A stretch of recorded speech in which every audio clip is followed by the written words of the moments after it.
Hello दोस्तों, UPSC allrounder में आपका स्वागत है। चलिए शुरू करते हैं वाजिद अली शाह का अगला पार्ट। तो आपको पता होगा कि वाजिद अली शाह जो थे वो बहुत ही मतलब संगीत प्रेमी, नृत्य प्रेमी, गज़ल के शौकीन और ठुमरी के शौकीन थे।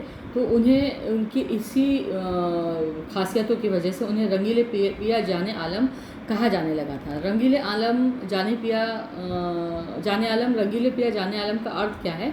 तो रंगीले पिया यानी रंगों से भरपूर, प्रेम में डूबा हुआ प्रिय। जाने आलम मतलब संसार का जानने वाला या प्रियतम, या उर्दू शायरी में प्रयुक्त एक संबोधन है। मिलकर के इसका अर्थ होता है प्रेम से भरे हुए, सुंदरता और कला में डूबे हुए नवाब। तो वाजिद अली शाह क्यों कहलाए रंगीले पिया जाने आलम? तो कला और संगीत के दीवाने नवाब स्वयं को संगीतकार, कवि, नर्तक और अभिनेता स्वयं थे। उन्होंने ठुमरी, रासलीला, कथक, गज़ल और नाटकों को शाही संरक्षण दिया।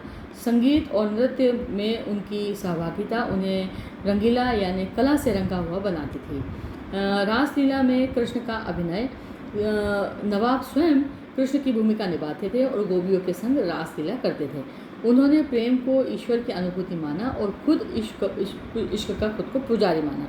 इसलिए दरबार में जनता उन्हें प्रेम और सौंदर्य का प्रतीक वो मानते थे और इसीलिए रंगीले पिया उनका नाम पड़ा था।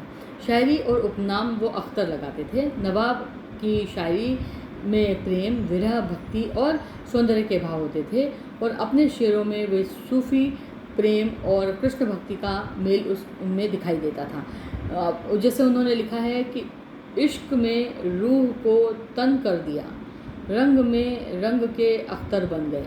तो ये उनका लिखा हुआ एक छोटा सा शेर है।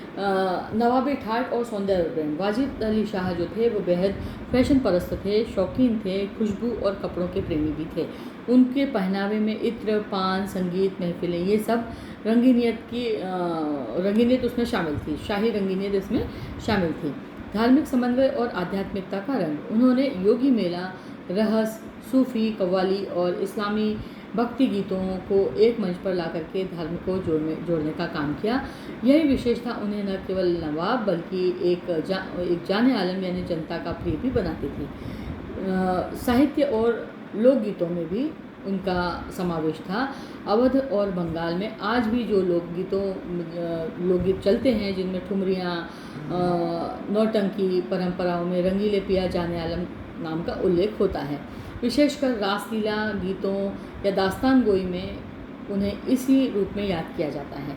अब इसका निष्कर्ष निकलता है कि रंगीले पिया जाने आलम केवल एक उपनाम नहीं था बल्कि नवाब वाजिद अली शाह के आत्मा का चित्रण था।